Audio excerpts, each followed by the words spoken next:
So here the spring will get elongated. So directly let me write equation, the same diagram here. Because of the charge given,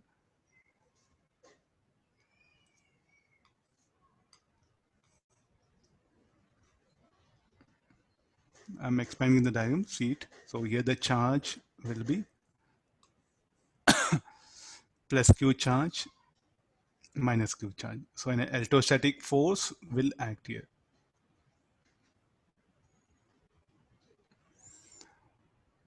So then the spring force, or spring will be compressed here. In this case, the spring force will act in this direction.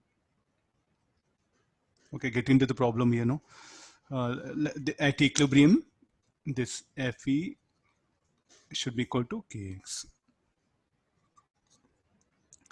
Then what is Fe? Q square by 2a epsilon naught equal to Kx. This one. So altogether we know X here. Now what is the separation between the plates? Earlier it was equal to D. Spring is at natural length. Now after giving charges, the separation between the plates will become D minus X.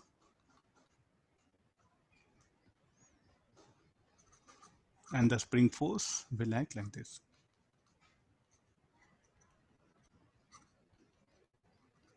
That's what happens here. So therefore, what is the what will happen to charge? There's a charge. So now what is asking? Find the potential difference between the plates in state of equilibrium. So what will be the charge? What is the electric field? Equal to Q by A epsilon naught. Anything will happen to charge. I think it's isolated charges system, no? Isolated capacitor. So what charge give it will remain as it is. So the charge of capacitor, as the separation between the plates varies, what will happen to charge? Charge will remain as it is. Okay, there won't be any change in that one.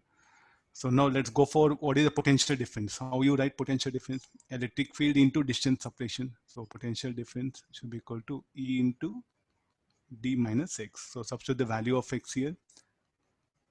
Q is A epsilon naught. Dx is Q square by